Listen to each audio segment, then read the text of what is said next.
அழிவின் விளிம்பில் இருக்கின்றன. நேரில் எல்லாம் பார்க்க தேவையில்லை. திரைப்படங்களிலும் நேஷனல் ஜியோகிராபியிலும் பார்த்தாலே அச்சத்தில் உடல் சில்லிட வைக்கும் சில விலங்குகள் இருக்கின்றன. படங்களில் பிரம்மாண்டமாக பார்த்திருப்போம்.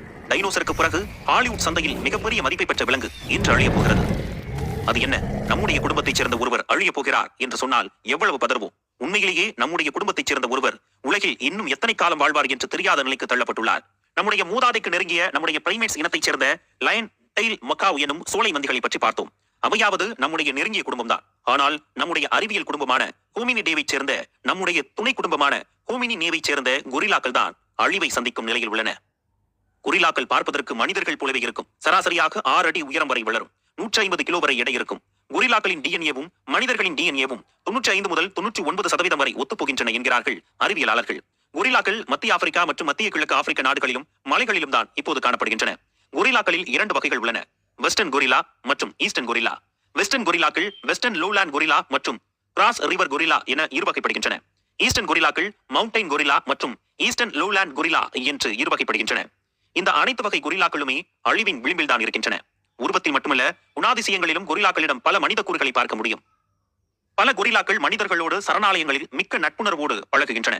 தாய்மை உணர்வை, சகோதர பாசத்தை அவை வெளிப்படுத்துகின்றன. கொரில்லா குழுக்களில் ஒரு ஆண் கொரில்லாவும் பல பெண் கொரில்லாக்களும் அவற்றின் குட்டிகளும் காணப்படுகின்றன. இந்த ஆண் தலைமை கொரில்லாவின் முதுகு பகுதியில் வெள்ளி நிற முடிகள் காணப்படும். அந்த வெள்ளி நிற முடிகள் தான் கொரில்லாவின் முதிர்ச்சியை காட்டுகிறதா.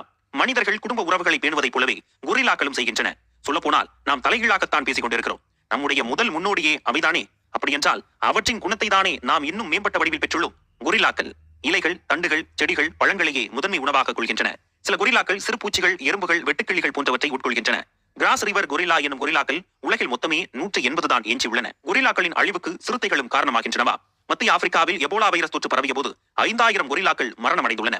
7 கோடி ஆண்டுகளாக பூமியில் வாழும் இந்த உயிரினம் இப்போது அழிவை சந்தித்துள்ளன. உகாண்டாவில் உள்ள தேசிய பூங்கா இந்த கொரில்லா இனத்தை பாதுகாக்கும் வகையில் பல்வேறு முயற்சிகளை மேற்கொண்டு வருகிறது. இதன் விளைவால் கடந்த 2010ஆம் ஆண்டு வெறும் 480 மலை கொரில்லாக்கள் மட்டுமே இருந்தன. ஆனால் தற்போது இந்த எண்ணிக்கை 1000-ஐ தாண்டி உள்ளது. வேட்டை, வாழிட சிக்கல் போன்றவற்றை தாண்டி வைரஸ் தொற்றுகளே கொரில்லாக்களின் பெரும் அழிவுக்கு காரணமாக இருக்கின்றன. மனிதனின் தாயகமான ஆப்பிரிக்காவில் கொரில்லாக்கள் அழிவை சந்திப்பது என்பது பெரும் வருத்தத்தை ஏற்படுத்துவதுதானே. இந்தியாவில் இன்னும் சில உயிரினங்கள் அழியும் நிலையில் உள்ளன. பார்ப்பதற்கு பாறை போல வனவிலங்கு காப்பகங்களில் நம்மால் கல்லை வீசி துன்புறுத்தப்படும் முதலைகளில் ஒரு வகையும் இந்தியாவில் அழியும் நிலையில் உள்ளன.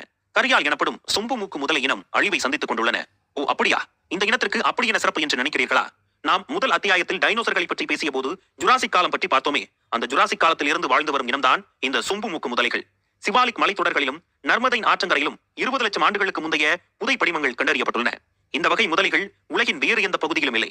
முழுக்க முழுக்க இந்தியாவிலேயே பரிணமித்து வாழ்ந்து வரும் இனம். இவற்றின் அழிவுக்கு காரணம் என்ன? ஆறுகளும் ஆறு சார்ந்த இடங்களும் மனிதர்களின் விருப்பத்திற்குரிய தேவையான வசிப்பிடங்களாக மாறின.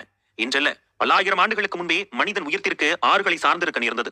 எனவே ஆறுகளில் பெருவேட்டை மிருகங்கள் மனிதர்களுக்கு அச்சுறுத்தலாக இருந்திருக்கலாம் என்பதால் கரியால்கள் தங்கள் வாழிடங்களை இழந்து தற்போது அருகி வருகின்றன.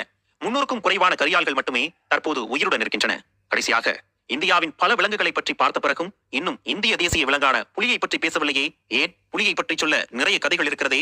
அவ்வளவு லேசாக சொல்லிவிட முடியுமா? புலிகளின் உண்மை நிலை என்ன? அடுத்த எபிசோடில்